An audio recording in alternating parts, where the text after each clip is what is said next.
បងណាខ្លះដែលគាត់ចាំកូនមនទៅមិនទាន់បានជោគជ័យខ្លាំងណាបងអាចមកមើលវីដេអូនេះមកដឹងតែដឹងរបៀបអស់នេះកូនបងនឹងសុខភាពល្អដូចក្នុងវីដេអូនេះអញ្ចឹងដោយសារខ្ញុំជាអ្នកលក់កូនមនផងអញ្ចឹងខ្ញុំទទួលបានបទពិសោធន៍ច្រើនទាក់ទងនឹងកូនមនអញ្ចឹងទី1បងប្អូនត្រូវតែជ្រើសរើសកូនមនណាដែលមានមេបាពូជល្អព្រោះការជ្រើសរើសកូនមនគឺសំខាន់ណាបងបើបងយកមកកូនមនសុខភាពល្អគឺអត់មានបញ្ហាអីទេខ្លាចតែបងយកមកកូនមន់វាមានជំងឺស្រាប់ណាបងទី2តកតងនឹងការរៀបចំធុងកូនមន់ណាបងចំពោះការរៀបចំធុងកូនមន់បងត្រូវតែមានអំពូលកម្ដៅជាមួយនឹងថាសចំណីកូនមន់ហើយនឹងដាក់ទឹកឲ្យបានគ្រប់គ្រាន់ណាបងមួយទៀតបងកូនមន់ទៅតែញាប់បងត្រូវតែលាយថ្នាំម្សៅវីតាមីនឲ្យវាផឹកផងដែរហើយចំពោះអំពូលបងក៏ភ្លេចដាក់អំពូលពណ៌សផងដែរចំពោះអំពូលសហ្នឹងគឺមានសារៈសំខាន់ណាស់បងត្រូវតែមាននៅក្នុងធុងកូនមន់ដោយសារអំពូលហ្នឹង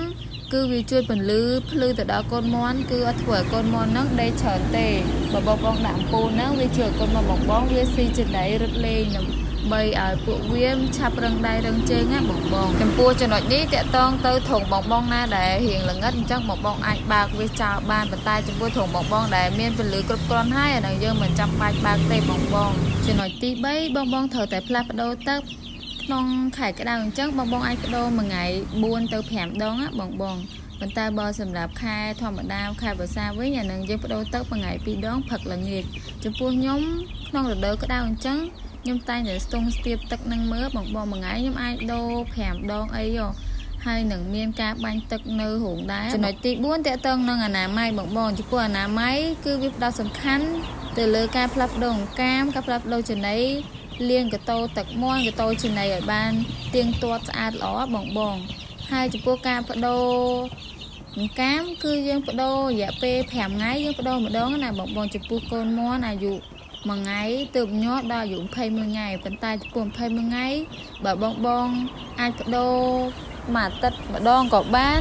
4ថ្ងៃប្ដូរម្ដងក៏បានដែរបងយើងមើលជាក់ស្ដែងទៅលើអង្កាមនឹងដែរបើវាមានធំក្លិនអានឹងយើងឆាប់ប្ដូរវាចេញណាបងហើយនឹងសើមបើសើមក៏យើងត្រូវប្ដូរវាចេញដែរណាបងនេះកូនមន់ពួកនេះមានសុខភាពល្អណាបងកូនមន់នេះសិតតែភ្ញៀវខ្ញុំគាត់ក៏អស់ហើយចំពោះការថែទាំកូនមន់គឺសំខាន់ណាបងបើយើងថែពីទូទៅបានល្អគឺធំឡើងយើងអត់មានពិបាកជាមួយនឹងបញ្ហាមន់ឈឺទេដោយសារពីទូទៅយើងដាក់ថ្នាំបង្ការការពារវាហើយកូនមន់ក៏មានសុខភាពល្អទៀតអញ្ចឹងបងចាំទៅឆាប់ធំហើយសាច់ល្អខ្លាញ់លឿងទៀតណាបង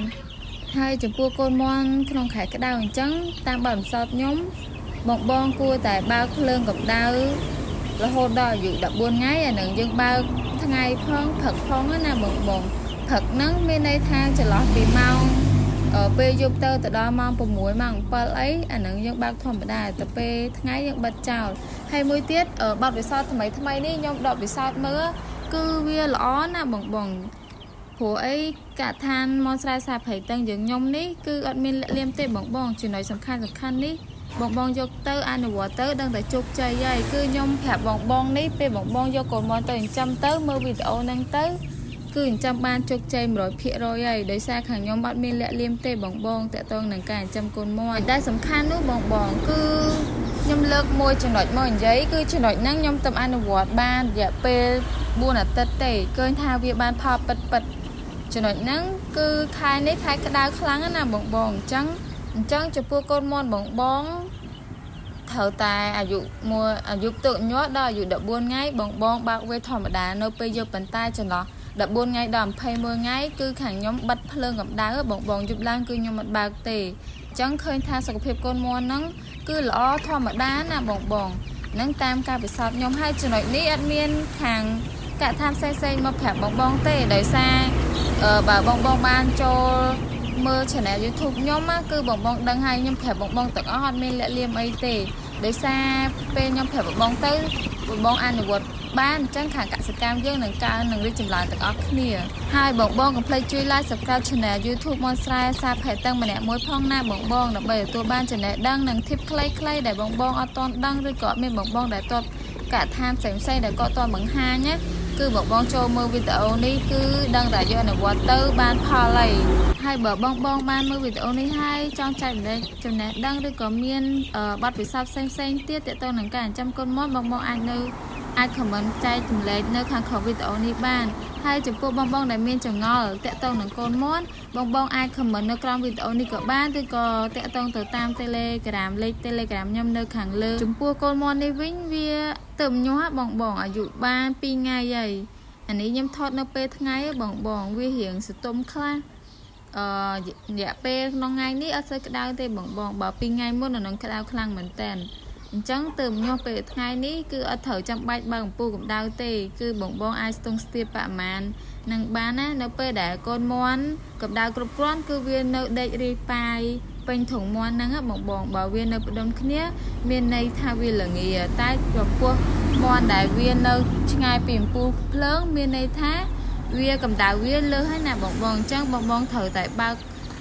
ខប់ពីលើនឹងចេញឬក៏បងអាចដកអំពូលនឹងចេញក៏បានដែរបងមួយទៀតបងចំពោះ admin